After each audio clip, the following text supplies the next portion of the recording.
We're back with another Rachael Recommends. Rachael today is here with us, and we're going to be talking about mythology books in anticipation of the film adaptation of the Odyssey coming out next month. For those who want to get into the mythology mood leading up to the movie, Rachael, what do you recommend? Well, you got to start out with a banger. This one was very, very popular, so if you haven't read it yet, I think it's time. And it's perfect because it's Pride Month. It's Song of Achilles by Madeline Miller, rather. And it follows Achilles, whose story we are all very familiar with. Of course, we know the ending, the Achilles heel, but we don't know a lot about how he grew up. And we follow his journey with his friend Patroclus. And it follows their journey through friendship and becoming lovers and their journey into the Trojan War. And you're like, that sounds kind of boring. It is not, and is so plot-centered, and it was absolutely fabulous. I just sat and sobbed at the ending. It was so beautiful. It was so fun. It was really entertaining, and it really kind of kept me in a world where I was like, this doesn't sound like a topic I would like. I loved it. Yeah, no, you have me sold. What else? Yeah, absolutely. So we've got Clytemnestra, which is such a big mouthful, and in the same kind of side as the Trojan War. This is a book by Costanza Casati, and it's kind of a fun one because we hear a lot about Helen of Troy, the face that launched 1,000 ships, and the kind of the start of the Trojan War. But her sister, Clytemnestra, was married to Agamemnon, which again is a lot of words and a lot of vowels and a lot of sounds.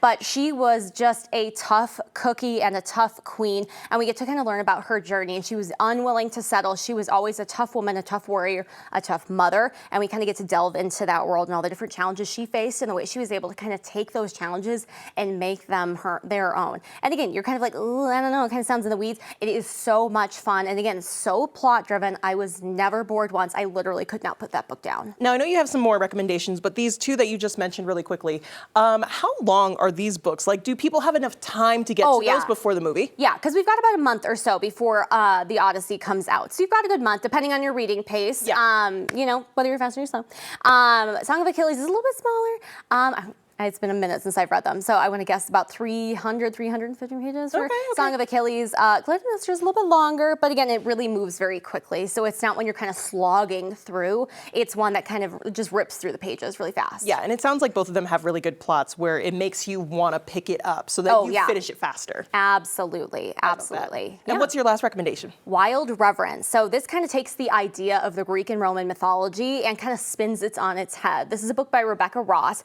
and she kind of takes that same world and she kind of creates her own new world around it. So you have the gods, the underlings, and the skyward gods, and then you have the mortals, of course, the regular humans, the me and yous of everybody. And we follow Matilda, who is a herald of the gods, and we kind of follow her unique journey and trying to figure out her relationship between being both underling and skyward in a world where gods are killing each other to try and gain each other's power. Oh, wow. And her relationship with a mortal. So, and again, it sounds like it's really in the weeds, and it is so engaging. It's literally one I just finished, and it's been so much fun to get into. Yeah, that one sounds really fun. Okay, and where does Court of Thorn and Roses fall in all of this? Because I have read that one. I have not read that one. Really? No. Oh my gosh, wait, that's actually a huge feat for me because Rachael reads everything.